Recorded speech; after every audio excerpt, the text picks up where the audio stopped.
Hi, welcome to Head Start, the podcast for race directors and the business of putting on races. If you've ever directed even a single race, there's a good chance you would have received at least one email from a frustrated participant complaining about the distance they ran not matching your race advertised distance. Well, they do have a GPS watch, you know.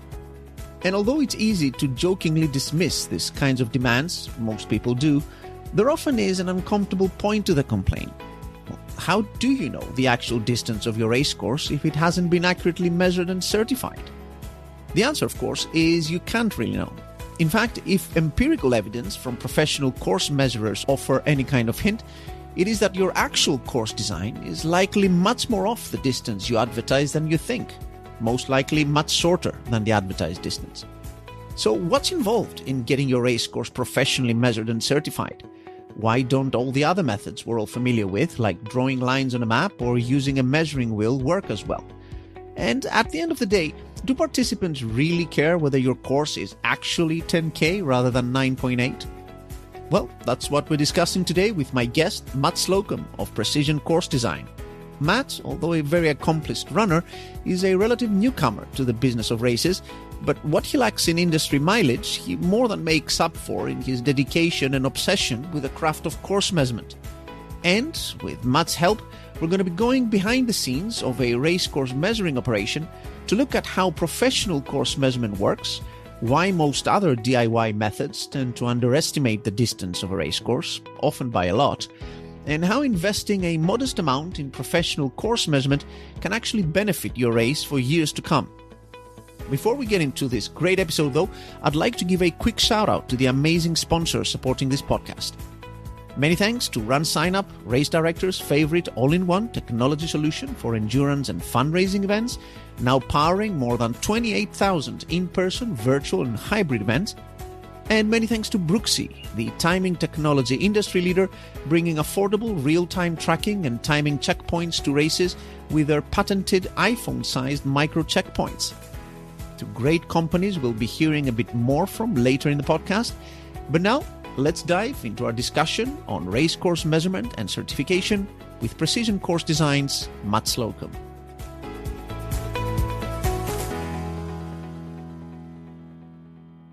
Matt, welcome to the podcast.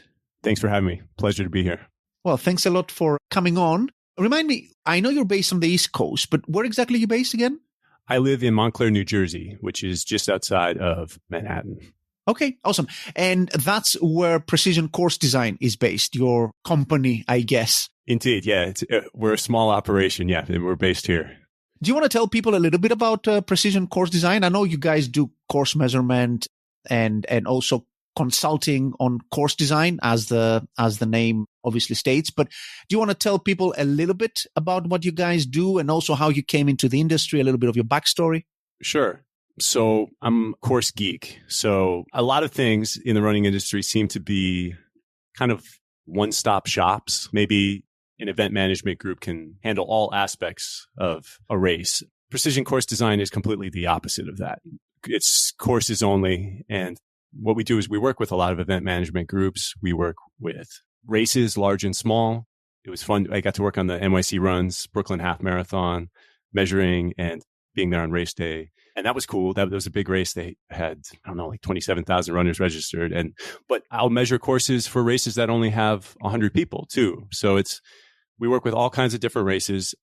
I got into it during COVID because I was still training a lot then. And I really value accurate courses, obviously.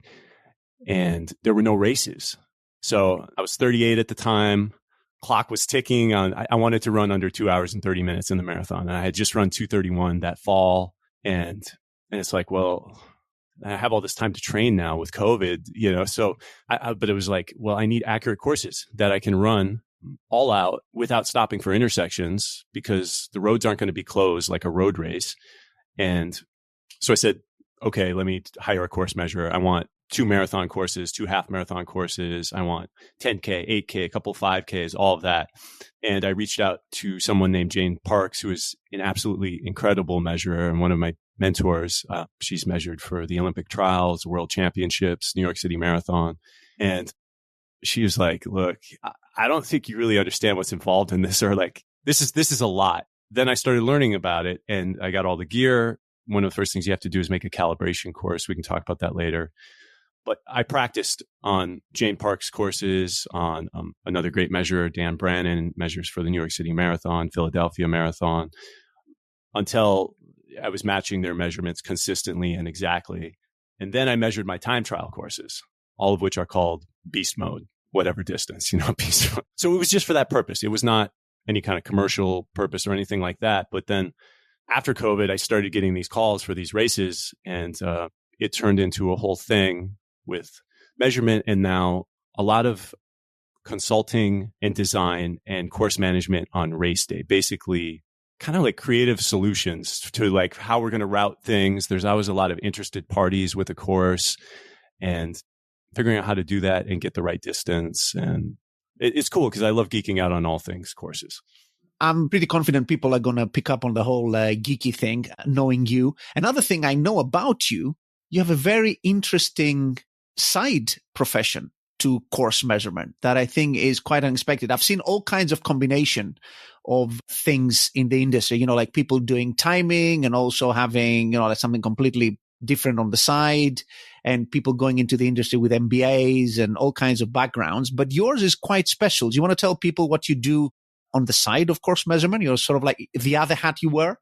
I'm a musician. I'm a jazz musician. So I identify as that. For me, course measurement is the side, although I love both things equally. But I love jazz a little bit more, I think. But both are complementary. We're a small operation. I have to limit the number of events I can do every year because I work with students, I'm playing my own gigs. Obviously, I can't go make a 1 a.m. call time for an event after playing a gig the night before, or you're kind of destroyed after that for a few days. So yeah, but I'm a drummer, and I think that's how it's interesting to me as far as like sense of pace and timing, with the song. I was into that when I was training a lot too, trying to run even splits or negative splits. And I don't know, I think even though they seem like very opposite, course measurement is so exacting, and it's like there's definitely a right or a wrong measurement. Whereas like in jazz, Miles Davis is saying, well, there are no wrong notes, especially with the course design side of things. There's creative things, and there's a lot of, it's not just like going out and riding the bike around the block. And there's always things that come up in like creative solutions. So I dig both. One might say they're complementary. They sort of tick different boxes for you. Yeah, you're right. So today we're going to be talking about course measurement and certification. And it's a topic, admittedly, another one that we should have covered probably ages ago. There's definitely lots of interest around these kinds of questions in our Race Directors group on Facebook, Race Directors Hub, some of which you've seen. So there's lots of stuff that people are discussing, lots of questions around, do I need to certify my course? Like what's in it for me? I do it on Map My Run. What's the difference? All of these kinds of things. So we're going to get into these and try and give people some facts and dispel some myths around measurement. Whom is it for? What might I be doing wrong? All of that kind of stuff. And also we're going to look briefly towards the end of the discussion at course certification, which is a different kind of thing. And also maybe touch on course sanctioning, which is yet a different thing to both of those. So that's sort of like roughly the structure.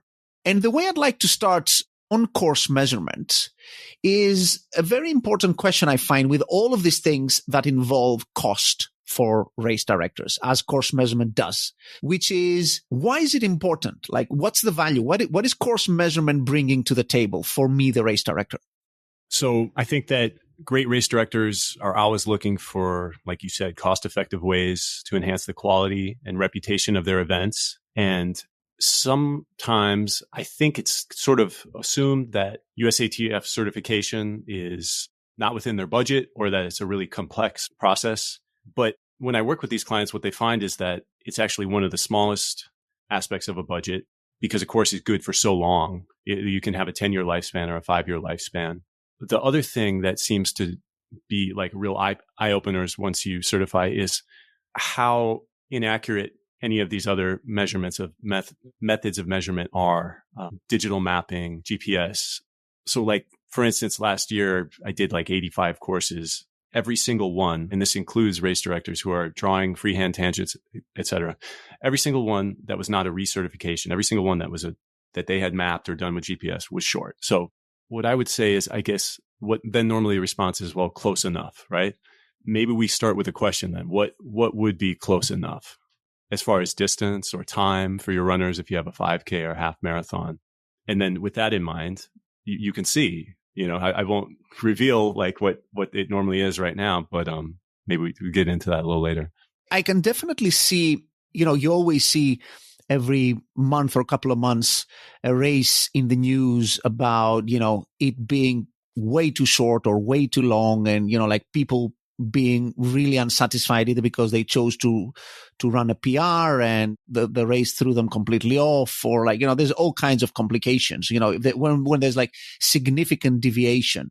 And as you say, we're gonna get into the actual sort of like comparisons with what you might do if you don't choose to do professional course measurement. There's always going to be some deviations of small magnitude. But in terms of the actual upside in course measurement, I can see the kind of like, the liability mitigation aspect of it, which is to say, I advertise a 5K, I'd better have something close to a 5K, right? And as you say, close to it's not really a black and white thing, but like, what's the upside? How should it be sold to race directors? Like the positive aspect of having a correctly measured course. It's interesting because there's not as many like scientific studies on this as I'd like to see, and you see people on both sides saying like, oh, well, none of the runners even care, or other people saying, well, yeah, they all care, that's why I certify. And there's a course measurer, Gary Brumley, Texas CourseWorks. He did some interesting polling. North Texas Runners Corner. It's a big group, over 7,000 members on Facebook. Over 75% of them said that a course with an inaccurate distance would negatively affect their decision to return to that event the following year. So I think we can agree a positive participant experience is essential if you're looking at a successful race. So I think it's part of that. The other thing a lot of race directors tell me is that it gives a race a sense of legitimacy. People they advertise it, like it's in the listing, USATF certified course. It makes you look good. It makes your sponsors look good. And it's such a small expense. It attracts more runners, like we were talking about with that. He had some other percentages here. Over 25% of the runners that he polled said they would be unlikely to register for an event that does not have a certified course. Now, I think some people might not even know what certified means or USATF means, but as far as accurate, the other thing that comes up with this is it protects you as a race director, because no matter what, you're going to get comments that your course was long or short. If you get those comments and your response is, well, I mapped it out on Plotter Route, or I mapped it out with my Garmin, then maybe the runners are the ones bringing to you this issue of course certification and the inaccurate distances.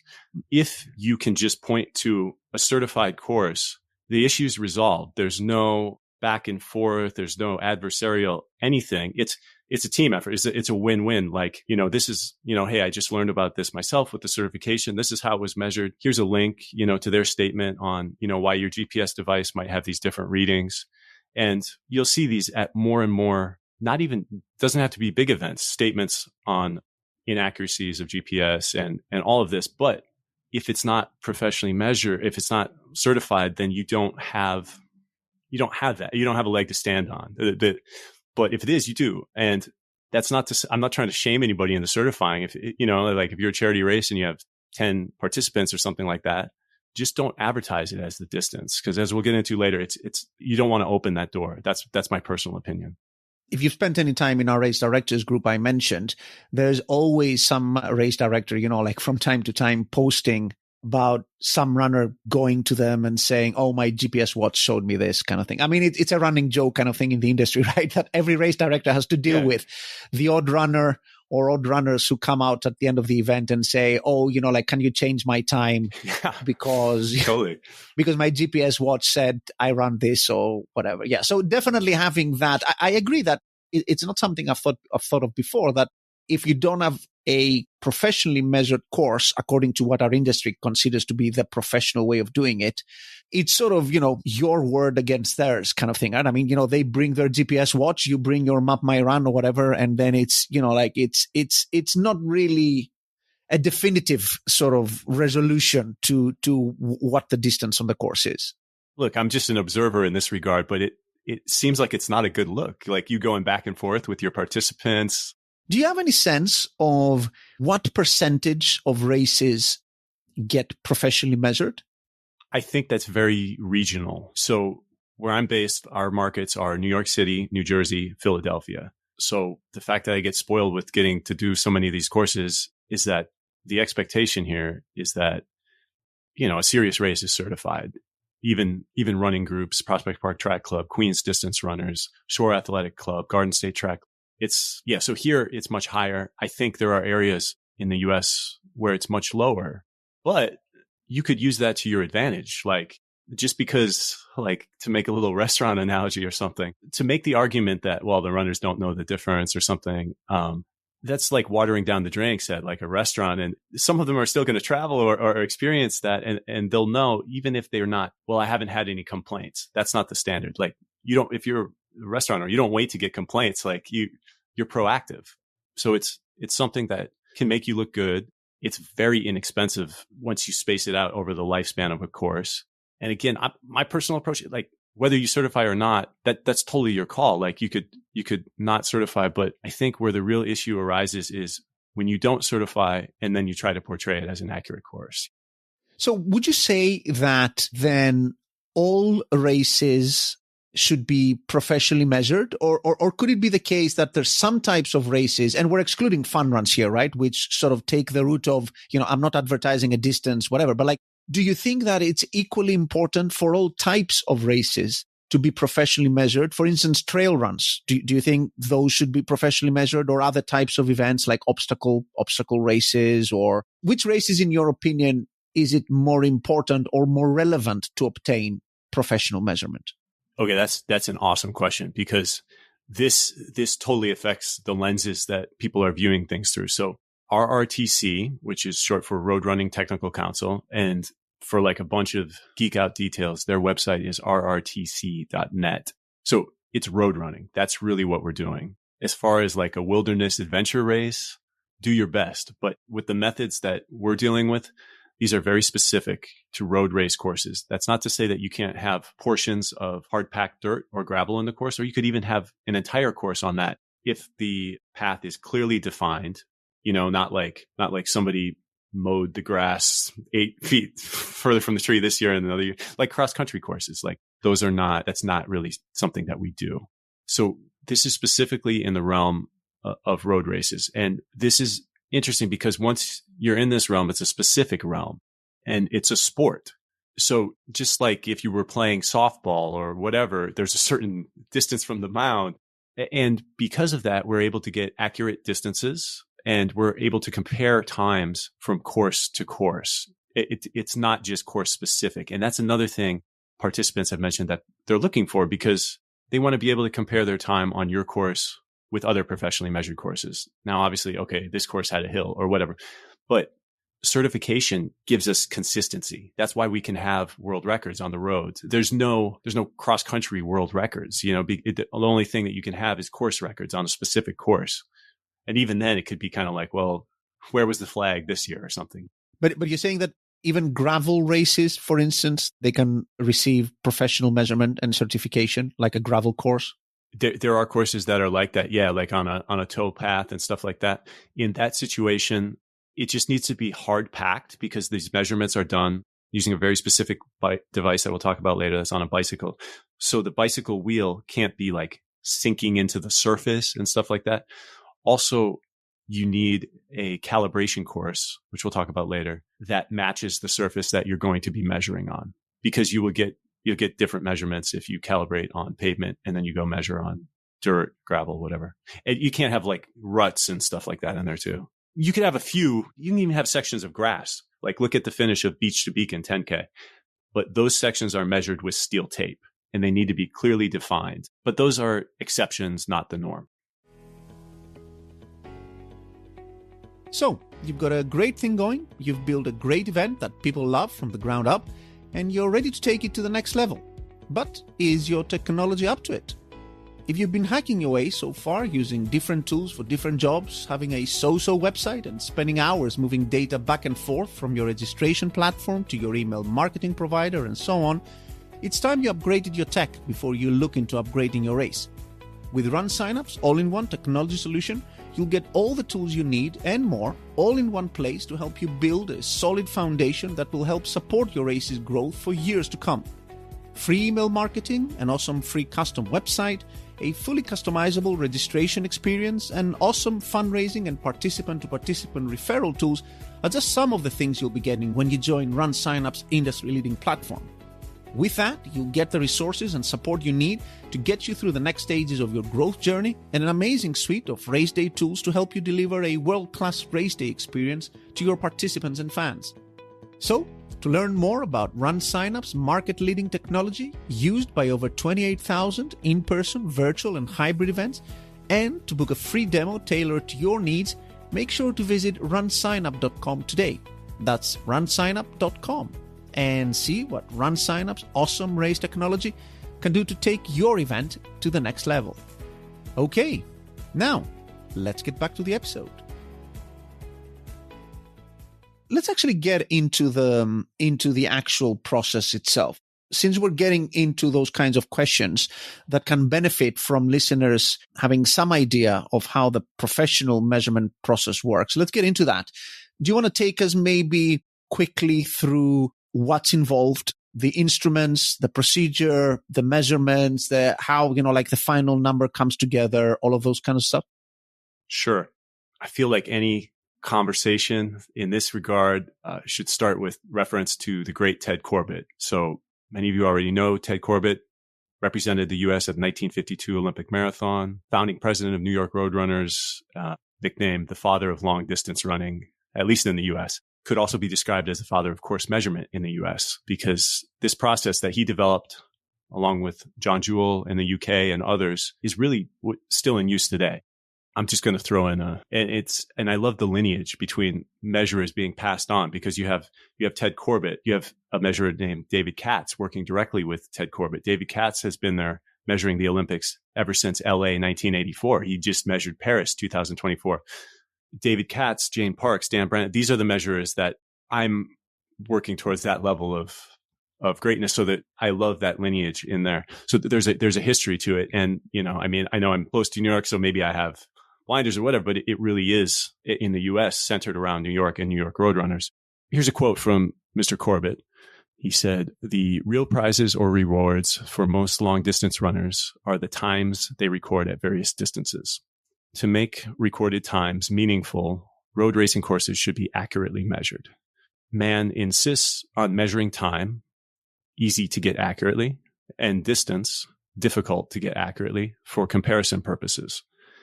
Athletes and fans assume that the correct distance of the race course is the advertised distance, and they relate timed results not only with past performances on the course, but to times made on other courses of the same distance. Road race sponsors can do a great service for the sport by accurately measuring the course."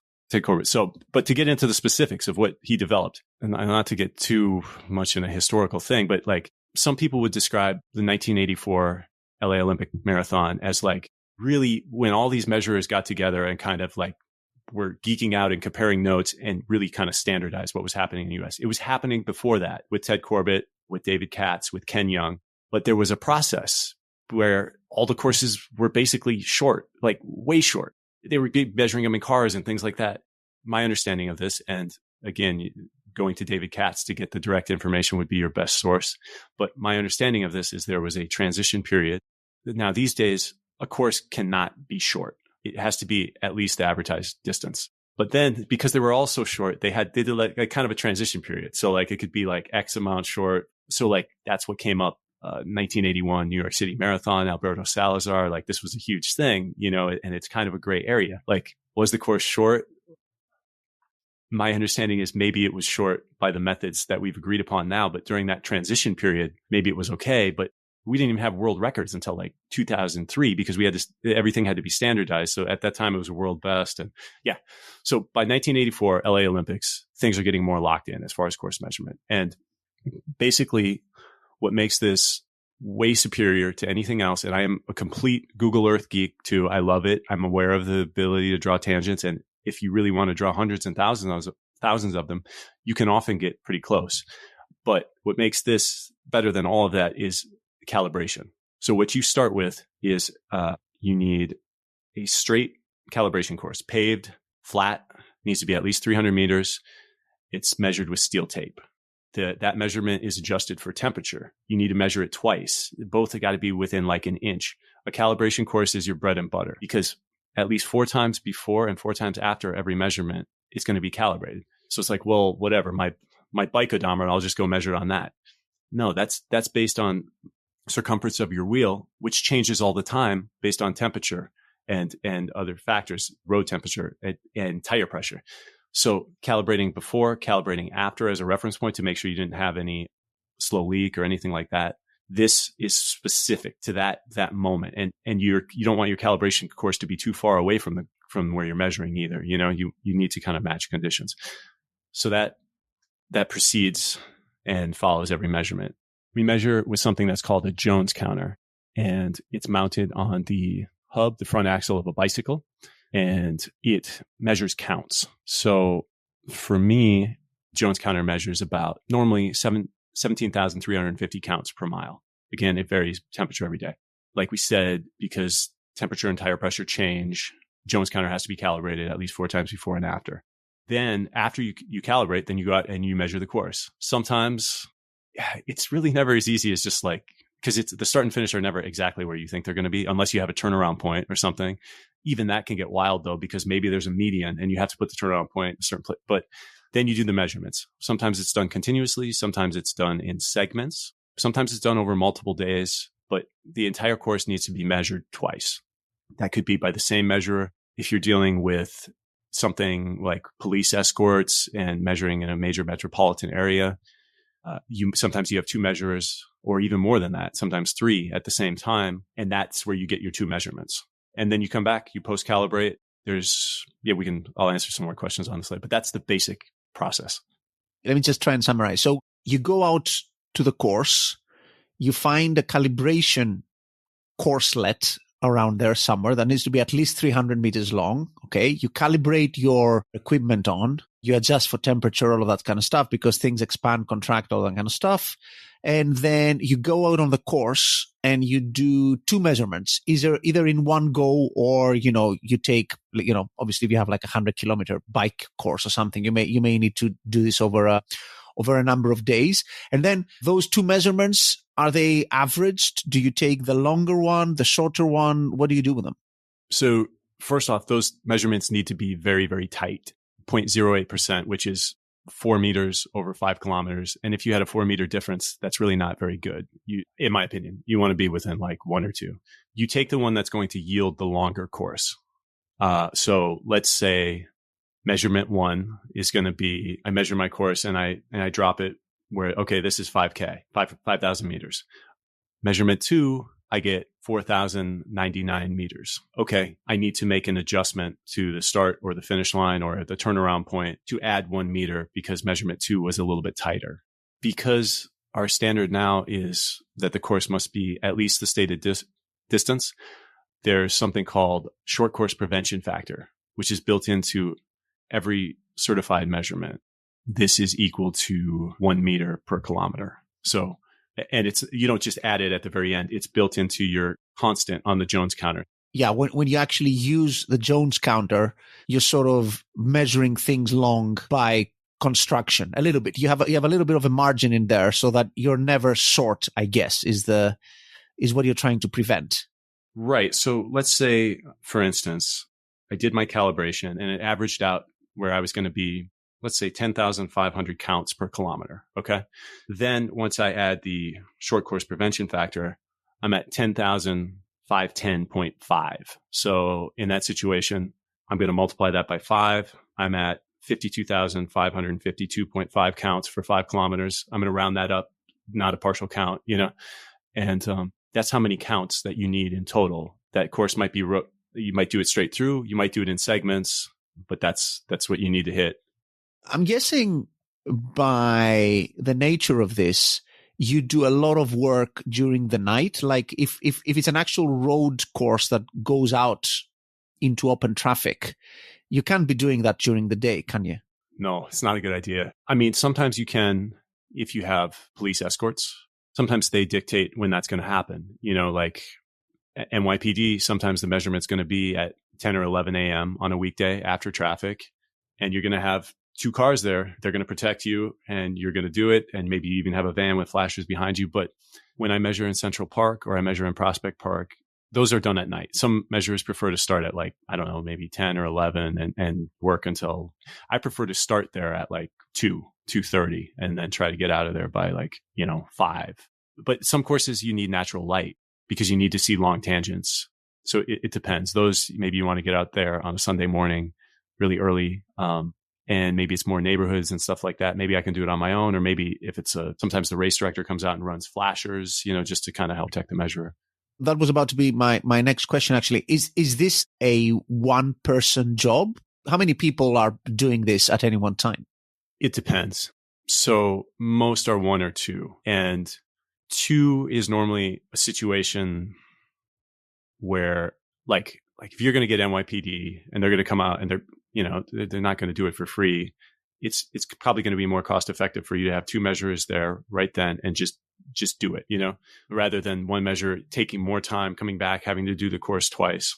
It's normally situations like that where you have 2 or like long distances for like a marathon, unless somebody just really has a ton of time on their hands. Sometimes it's just easier to go out there and get it done with 2 riders. But for like a local 5K, I pretty much do those as one person. But like there are times when I'll hire a second measurer too for more involved courses.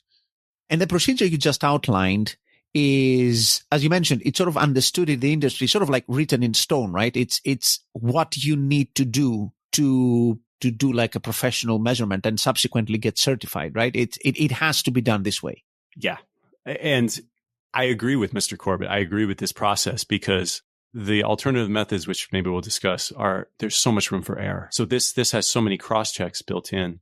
And when you're talking about courses, not measuring up or whatever, normally those are course setup errors, not course measurement errors, or they just never certified the course in the first place. And they just, you know what I mean? That's normally the situation. But yeah, this is the process. Like anything else, there's people are looking for shortcuts, like, no pun intended, but, mapping it, or, well, I just want it accurate. It doesn't have to be certified. For me personally, for it to be accurate, like I'm going to use this process. I want 2 measurements. It's like really like, what do you want to do? You wanted me to just ride it once and you don't want it certified. You just want to say like, yeah, it's not certified, but my buddy Matt went out there and took a ride on it. Like that's not worth it for me. Like let's do it twice. You can advertise it. It makes your event look good. At that point, at the end of the measurement process, if you want to say like, well, yeah, don't certify it. Yeah, there's some paperwork involved in the certification, but I mean, look, you're like at mile 26 in the marathon. Let's just push through and cross the finish line. You can do it.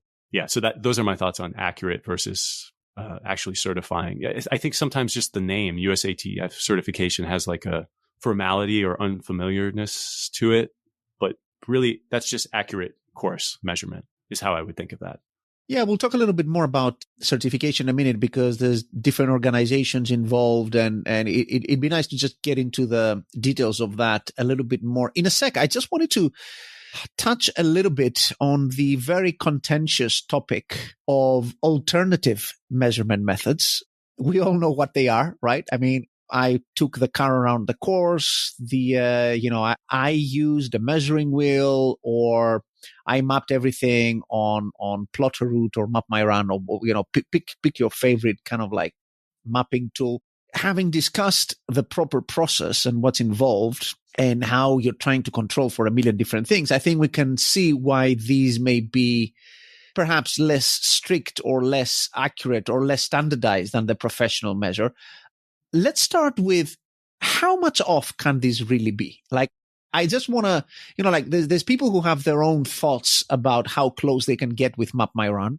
And I just wanted your opinion from experience also, because I'm sure you go to courses and before you do the actual measurement, someone has done the Map My Run or the GPS watch or the measuring wheel or the car. So how far off are these? I think you mentioned earlier that they're mostly short. How far short are they compared to the professionally measured course? The response that you're going to get on this is close enough, or just because it's not certified doesn't mean that it's not a 5K. And they're going to try to typecast the course measure as somebody who's just obsessed with like, oh, it's 6 inches off. Look, if that was that is not the case at all. So what would you consider to be acceptable? I'm just kind of curious. Like if let's say you were race directing a 5K and you're a charity and, it's a first year or whatever, like how close would you think would be okay? I think that it's funny that you mentioned it, like my kid's school run does like a family thing every year. And I actually run a 5K, which almost definitely wasn't professionally measured. I don't know what the distance is, I guess, by definition. Like my GPS watch showed like 5.1, which is way, way off. If I thought that a course was like really more than 10 meters off, I would consider that to be a lot. Over a 5K, 10 meters, I would think like it's a lot, right? Because 10 meters, if you convert that into time, and again, you're thinking of how do I compare my performance to another 5K, etc. Like 10 meters is like a few seconds, right? I mean, you don't want to be time-wise further off than that. That's how I would think about it. Okay. Yeah, I'm interested because I enjoy like trying to just be an observer in these conversations because I'm not trying to sway anyone one way or the other, but just present information. And I'll put it this way. The average half marathon that I get from a race director mapped out is, again, this depends on the course. It depends on how many curves there are on the course. And it depends on the skill of the race director, who most of the time is going to tell you that, well, just despite the fact that like all your other courses are way short, like I'm great at mapping this and mine's right on. Not always the case, but half marathon, like half a mile, which is 4 to 5 minutes for the average finisher. So let's take that down to 5K. Most are 3 miles, give or take. So that I think the distance between 3 miles and 5 kilometers is like 172, 173 meters, something like that. So not 10 meters. I just had a course that I did for a great event management group, a top event management group, and they had gone out and scouted it beforehand. They had 2 separate people's GPS readings on the course. They'd done it a couple of times. It was 500 meters short. And I mean, that was kind of a lot, but 3 miles, like for 5, like, okay. But then the response after that is like, well, yeah, then just add 0.1, just add 0.1 when you map it. And, or like, just to clarify, we're nowhere within 10 meters here, not even close. Like, if you add, okay, so you could add 0.1 and depending on some courses, maybe that will get you in the ballpark. You could also make it long and then your participants would be mad, maybe, or maybe you wouldn't hear from them. And maybe you'd assume that because you didn't hear from them that they were okay with it, but that's certainly one approach. But the race directors that I'm working with that I see running successful long-term events aren't coming from that mindset. They're proactive and they want their runners to have a good experience and they want to give them an accurate course.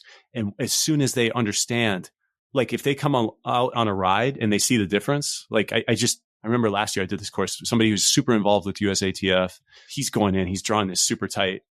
And I was like, look, can we because what we do is we have contingency plans for where we need to add the distance, right? Because they're always short. I did not have a single one. The closest one I ever had was a woman who drove it in her car. And I called her afterwards. I was like, how did you do this? She's like, well, I drove like 3.2 or 3.3 because I thought I might need it. I was like, you just nailed it. That was insane. But I've never had a digitally mapped one or a GPS one that wasn't short. And we're not talking 10 meters. We're talking a lot. Again, not trying to shame anyone in the certification. Like it's not as accurate as you think it is. I'm the one who goes out there and measures it after these alternative methods. And I'm not saying this, there's no judgments, but this is what it is. It's science. It's short every time. And you can even notice that because we wear a GPS watch while we're going, while we're measuring. And this is as we're measuring the shortest possible route, out there. Even then, the watch is always going to click at the split before you get there on the Jones counter. The exception would be maybe because a watch is affected even by inside wrist or outside wrist on curves, among other things. So if you had a loop where it was all counterclockwise and the watch was on your left hand, that would be the only exception I've had. Or if your signal just was terrible.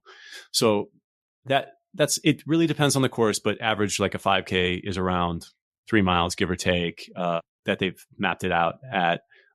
And it's, when you start getting into those longer distances, it's really a big impact on finishing time. And when you make the charity argument, which I totally understand because I work with a lot of charities, I support a lot of charities. I get it. I get that this is like, it's like, well, somehow I don't know how course measurement or certification became like the thing to like, maybe I could just cut on this, but I need my sweet metal. I need my t-shirts, and there got to be like 80,000 bananas at the finish line. But my recommendation is like the course is the foundation of your event. And I think it's a basic courtesy.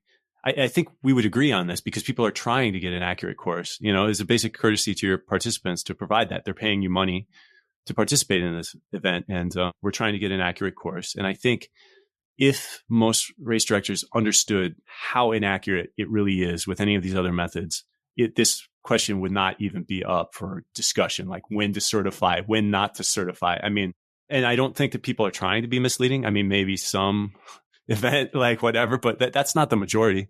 But it's not accurate. Just describe it as a charity event. This is a fun run. This is not a competitive event. It's approximately this distance. You don't even have to pick 5 or 10K.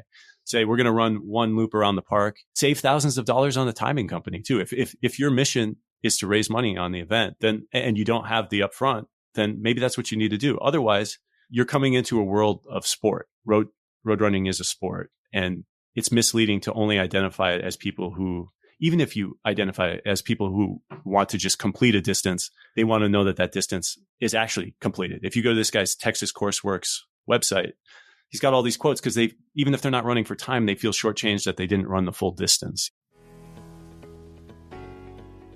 Are you looking for a differentiator to grow your event? Brooksy, the company behind some of the most successful events in the country, including the Las Vegas Marathon, Portland Marathon, and the Revel Race Series, is making waves with its new timing technology, Laurel. Laurel is the most advanced live tracking and timing solution on the market, bringing real-time participant tracking updates using Brooksy's patented iPhone-sized micro checkpoints.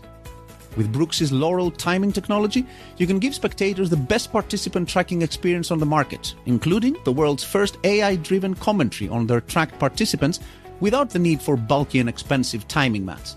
And you can give yourself and your team unprecedented safety features and peace of mind with Brooksy's virtual command center, giving you the location of every participant on course down to the 10th of a mile.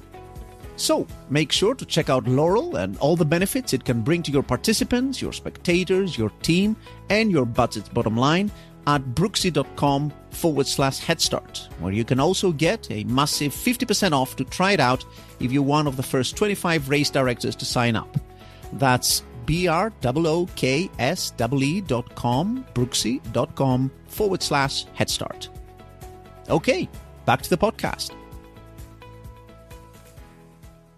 I think the problem with road running specifically is that, I guess the problem with road running having these arbitrary distances that we usually advertise, the 5K, the 10K, etc., and course measurement is that, let's say you have a course like a 5K that is, and this is probably, I mean, you tell me, but I think this might be more of a problem for shorter courses. You want to do a 5K, you have a start line that's also the finish line. There's only so many turns and streets and alternatives the course can take.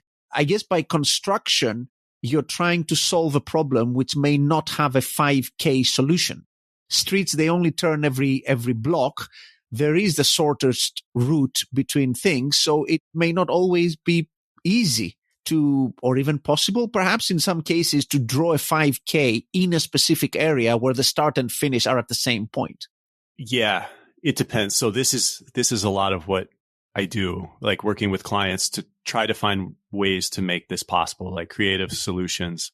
Start and finish in the same point can actually be really cool if you're approaching them, like if you're starting, like say you're starting running north and you're coming back running south. That gives me a lot of, assuming you have some flexibility where you're going to drop that. It's cool because we can tailor the distance on whatever we need.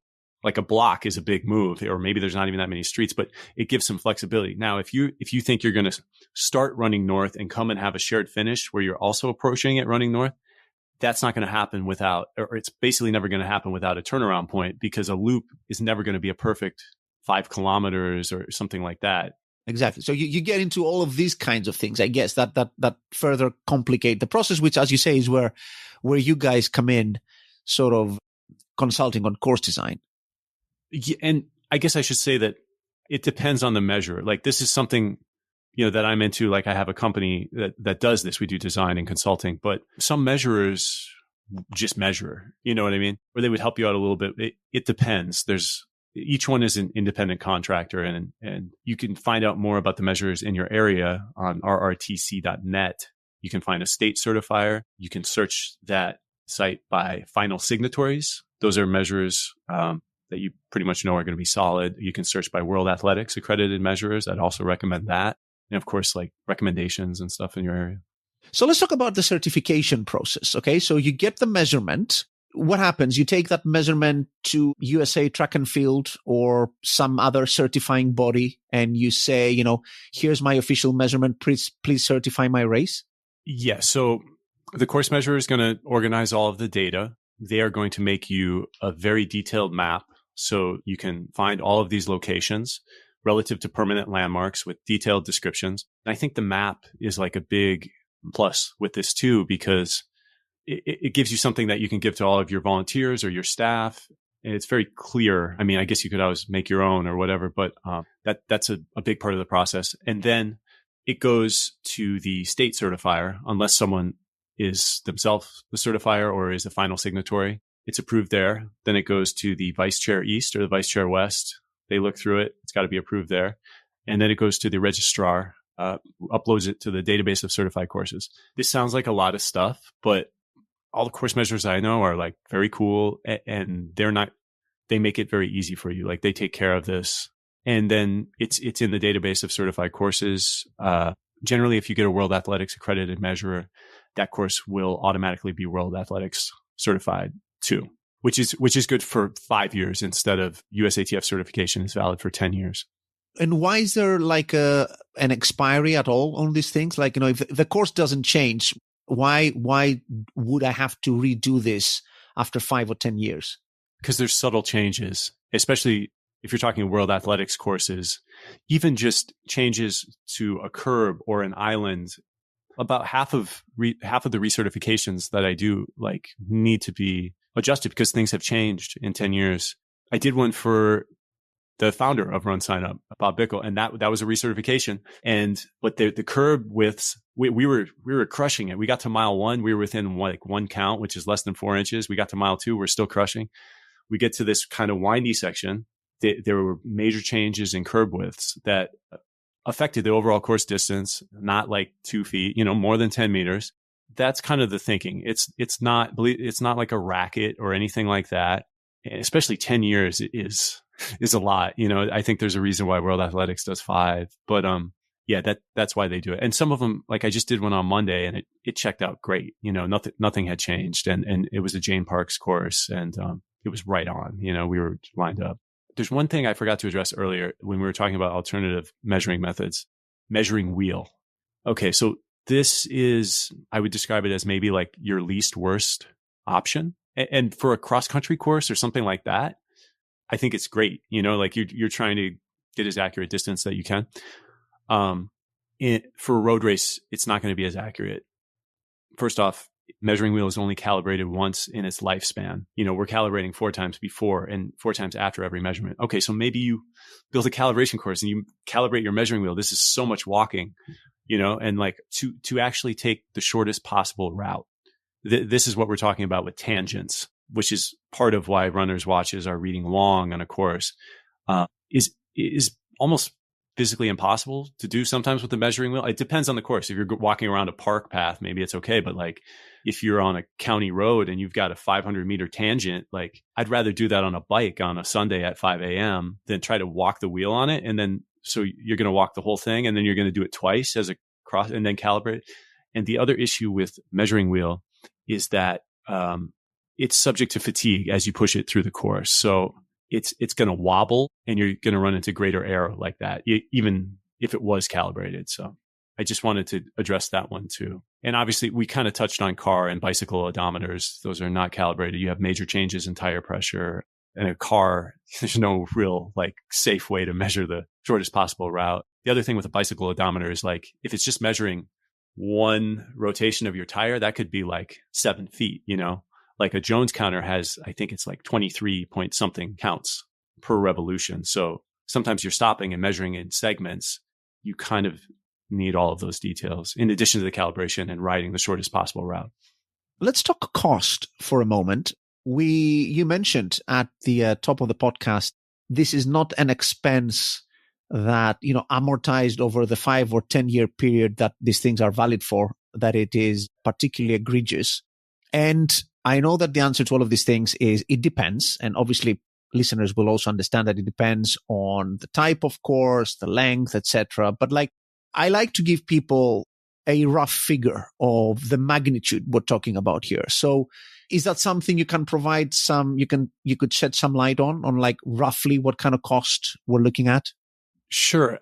So for me personally, I don't have a table or flat rates for distances because every course is different.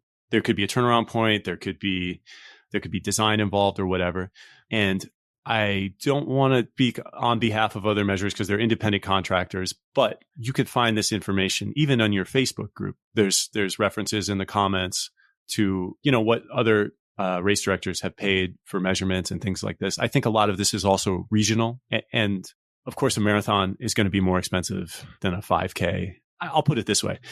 In general, if a certified course gets you one or sometimes just one to two more participants per year, which I mean, it should if you advertise it. I mean, this is part of your toolbox. I'm not saying only do this and don't have sponsors and don't have Instagram and Facebook, but if you use this properly, it makes you look good and it's going to attract more runners. You don't want to just exclude runners who are running for personal best from your event. The cost works out to 1 or 2 participants per year that you would need to add, generally speaking. Interesting. Okay. Because also, I guess registration fees also scale with distance. So I guess you're saying that for most courses, it's going to be around the cost of a couple of entry fees per year. Yeah. So and again, these are the race directors I'm working with, and I like working with race directors who are like excited about the certification. You know what I mean? And they see the benefits of it. It's a no-brainer because they're making money on it. And then the certification, is there a cost associated with that on top of the measurement fee? Basically, my understanding is most course measurers will just build that into whatever their fee is. It's very minimal, like that they might have to pay a small fee to the state certifier, maybe $25.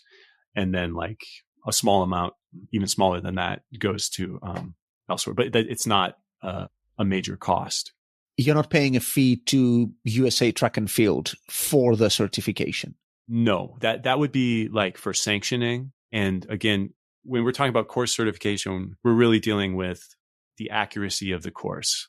And this is not an annual expense.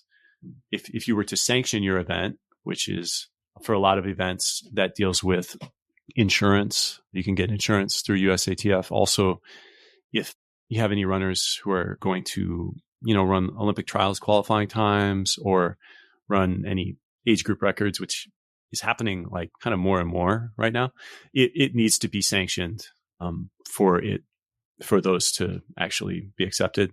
And what sanctioning is, that is something that goes through the USATF, is basically like, it's more like a permit from the governing body, which in the United States is USATF, that says a competition will take place according to the rules of the sport, and the event will meet safety guidelines of the governing body.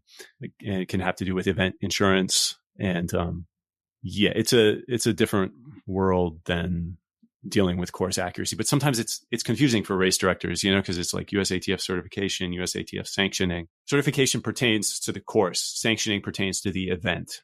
Right. Okay. So just to summarize, you have measurement, which is course measurer comes out, they measure the course professionally. Then certification is you take all of that stuff from the measurer and then, the course gets certified by getting added to the certified, measured, professionally type of courses, that certification. And then if you want to have a race that's run according to USA track and field standards, it's eligible for a bunch of stuff, etc. That's the sanctioning bit. Right. And that sanctioning, that's a different world. That is an annual fee. I don't know that much about that. That's not my world. My world is course geekdom. Last very important question back into course geekdom territory.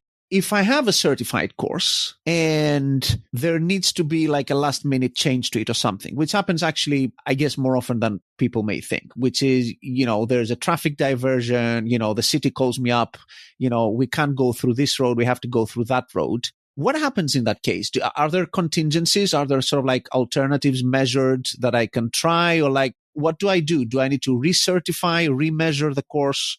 What happens in those cases? Yeah, this is a really good question. Okay, so because this just came up like 2 weeks ago. We did the day before the event, we did a backup course in case they needed police access to an area, just for one road. So you can do these. It has to be approved. The measure who's going to do it's called a course adjustment. It's not something where issues happen with this is like if the race director just goes out there and tries to do something, that a lot of times that there can be problems. So it has to be approved who's going to do the adjustment, but definitely doable. It happens a lot. Sometimes when you go out there, there's an alternate course that's done in the first place, but most of the time you don't need to remeasure the whole course. And this could also come into play for people who are like, well, I don't really want to certify this. I'm just trying out this course or something like that. If you have elements that are going to be common, you can build it around that and do adjustments as long as you're, either it's the original measure that you have do the adjustment or it's someone who's approved with your state certifier. So you're saying that these adjustments, they go into the certification database as part of the... Yes. Yeah. Right. It has to be in there with an effective date of, the day of the event.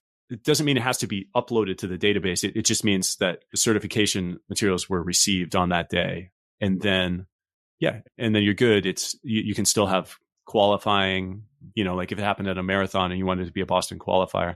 This is a reason why a lot of races, and this is obviously maybe cost prohibitive for some smaller races, but larger races, and especially World Athletics events, often have measure on hand. Not maybe to do the course adjustment, but course setup, so that the turnaround points are placed correctly and verifying that the course is run exactly as measured. For major events, that's a big concern. For any event, that's a big concern. Okay, I think we've learned a great deal over the last hour or so. I hope it's clearer for people listening in how the whole procedure works and what how it compares to what you may be doing currently and the benefits professional course measurement may have for you. You seem like someone who enjoys people reaching out and asking geeky questions about course timing and course design. How can people best reach you if they want to sort of follow up on some of this stuff? precisioncoursedesign@gmail.com, or our website is precisioncoursedesign.com. And just one other thing that I would say that comes up a lot is when you're doing this design process, it's really important to communicate with the local authorities, in advance, as well as maybe the course measure, because what comes up sometimes, this is again a function of digital mapping and things like that. You have it mapped out, you get your permits and things like that, and then you get out there and you need more real estate. So, and make sure you have those permits and stuff before anybody goes out there to measure. But yeah, if you kind of looped in with the course measurement stuff more in advance, that could kind of help with that, kind of figure out where you just contingency plans, wiggle room, things like that. That's just my parting words or whatever. Well, actually, your parting words could also be that website you mentioned. Like if people want to find a measure in their area, I know you operate sort of around New Jersey, New York, those parts of the world. If someone wants to find a course measurer in the US, and I know there's equivalent stuff in the UK. In the US, what's the website to go to find like a measurer? Yes, rrtc.net. You can search by state. You can get in contact with your state certifier. I think you can even look at a map and see the measurers around there. There's a lot of information on there. And that is a good place if you have questions about like, well, what is a record eligible course? What is a pre-verified course? Like what World Athletics certified, things like this, that you can get more information there. You can get in contact with it. But just briefly, if you're expecting age group records on your course, first off, it needs to be a record eligible course, meaning like it can't drop more than 1 meter per kilometer net drop. And the separation between start and finish as the crow flies can't be more than 50%. It can still be certified. Like, for instance, Boston Marathon, California International Marathon, Grandma's Marathon. These are not record eligible courses, but they are still certified courses, and they are also still good for Olympic trials qualifying and such. They have a different elevation requirement for that. New York City Marathon is an interesting one. Even though it's point to point, it just has just slightly less separation. And so it's like just barely record eligible. Although I don't think anybody's running any world records on that course anyway. I think Bill Rogers described it as urban cross country. Yeah, at a pre-verified course. So basically, if someone sets a record or even an age group record on your course, there will likely be a remeasurement of it. There's something that's called pre-verification, where you can do that in advance. Your course is not subject to remeasurement. You have 2 World Athletics accredited measurers ride it at the same time, and you're good to go, assuming you set everything up properly. Okay, that was super helpful. I think on this note, we could wrap up. Thank you very, very much, Matt, for coming on today. Lots of very interesting, very geeky at parts information that we all had to take on. So thank you very, very much for your time. Oh, it's my pleasure. Thanks for having me. Absolutely. And thanks to our listeners, and we'll see you all on our next podcast.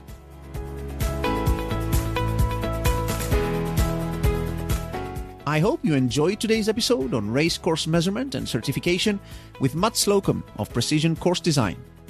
You can find more resources on anything and everything related to race directing on our website, racedirectorshq.com. You can also share your thoughts about some of the things discussed in today's episode or anything else in our Facebook group, Race Directors Hub. Many thanks again to our awesome podcast sponsors, Run Sign Up and Brooksy, for sponsoring today's episode. And if you'd like to learn more about these 2 amazing companies, head to runsignup.com, where you'll find just about everything you could possibly need to set up your race for success, including industry-leading registration tools, a professional free race website, free email marketing tools, and tons more. And don't forget to check out Brooksy's new innovative Laurel timing technology, giving you real-time tracking of participants and a virtual command center for your race by visiting brooksy.com/headstart. That's BROOKSE.com, brooksy.com/headstart, where you can also get a massive 50% off your first booking. Until our next episode, take care and keep putting on amazing races.